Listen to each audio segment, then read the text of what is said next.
In 1947, Time magazine ran a story about how the Mafia had taken over Las Vegas, and they were uneven trying to hide it. In fact, they were flaunting it in Time's face. They wanted them to know that they were there to stay.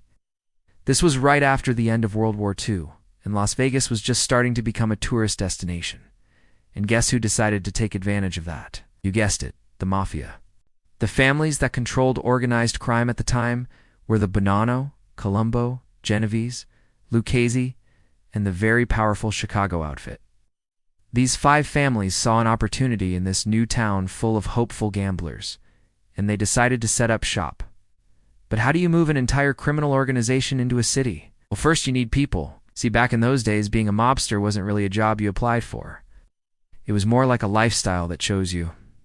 Back when the U.S. was still fighting World War II overseas, many young Italian-American men enlisted in the military and volunteered to go fight for the country. Many of them, upon returning home, realized that civilian life wasn't all that appealing. But they didn't want to return to the life they had before the war either. That's where the Mafia came in.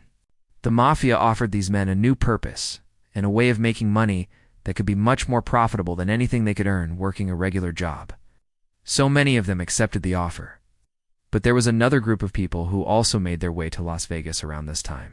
In this group, they didn't have to be asked twice to join the Mafia. They were Jewish gangsters who had also fought in World War II, many of them in the Israeli Defense Forces. After the war, they returned to the States and began looking for opportunities. They found it in Las Vegas. Now, the Jewish gangsters brought with them a valuable skill set. See, during the war, they had been fighting against some of the best military minds in the world. They had learned things while undercover, and in the battlefield that would prove invaluable in infiltrating one of the biggest cities in the world. Because of their unique perspective, they quickly rose through the ranks of the Mafia and eventually became some of the most influential figures in the organization. And with the help of the army of new soldiers, the Mafia set about taking over Las Vegas. First, they needed to make sure the cops were on their side. At the time, the police force in Las Vegas was severely understaffed and corrupt. So the Mafia decided to help out by giving them a little bit of incentive. Frank Collota, a member of the Genovese crime family, worked with New York mobsters to bribe Las Vegas police officers so they would uninterfere with their illegal activities. The police were happy to take the money and looked the other way while the Mafia set up shop. At first, their presence in the city went largely unnoticed. But as time went on, they became more brazen and began to flaunt their wealth openly. They built huge casinos and hotels and hired thousands of people to work there. Soon, the Mafia was running Las Vegas. As the years passed, the Mafia grew more powerful in Las Vegas. They had infiltrated every aspect of the city. They controlled the casinos, the hotels, the restaurants, the nightclubs, everything. They also had a strong presence in the government. It bribed politicians at every level, from the city council to the governor's mansion. So how did they manage to infiltrate such a powerful institution? Well, it started with small donations to political campaigns, then moved on to outright bribes. The mobsters knew that the politicians were easily corruptible, and they took full advantage of that. Soon they had enough influence in the government to protect their interests and make sure that no one would try to stop them. But not everyone was happy with the mob's presence in Las Vegas. There were a few brave souls who tried to stand up against them, but they were quickly silenced. The mobsters used their power and influence to crush anyone who tried to oppose them. They intimidated witnesses, they bought off judges and juries, and they even killed anyone who got in their way.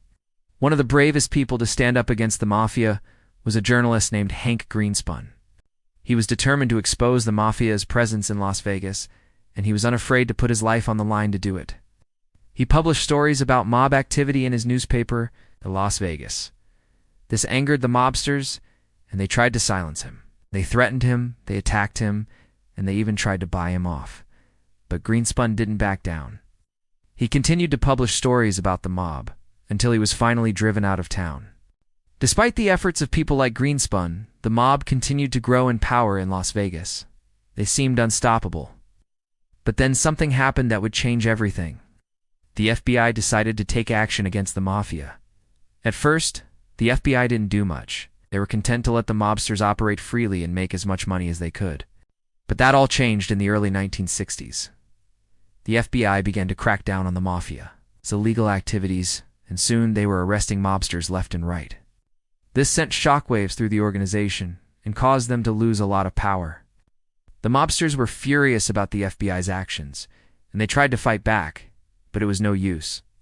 The FBI was too powerful, and the mobsters were eventually forced to flee Las Vegas. The FBI had won the war against the Mafia, but what happened next was even more surprising. The government decided to step in and take over Las Vegas. They didn't want the city to be controlled by criminals anymore, and they were afraid that the mobsters would come back and try to take over again. So the government passed laws that made it illegal to associate with known mobsters, and they also put in place measures to make sure that the mobsters could unbribe or intimidate public officials. These laws were very controversial, and many people argued that they were a violation of civil rights.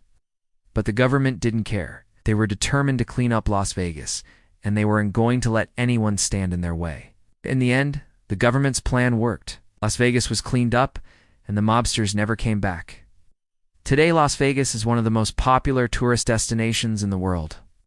Every year, millions of people visit Las Vegas to gamble, party, and have fun, and none of them have to worry about being hassled by the mob. So what can we learn from all of this? Well, for one thing, we can see how powerful the Mafia was. They were able to infiltrate and control an entire city. They were that powerful. But we can also see how the government was able to take down the Mafia. With determination and a willingness to use whatever means necessary, the government was able to protect its citizens from the mob. Finally, we can see how important it is to have a strong sense of justice. People like Hank Greenspun didn't give up in the face of danger. They stood up for what they believed in, and they made a difference. If you enjoyed this video, I highly recommend watching another video I did about how the Mafia took over America. And if you want to watch more videos about the Mafia, then check out my channel. I've got tons of great content there. Thanks for watching.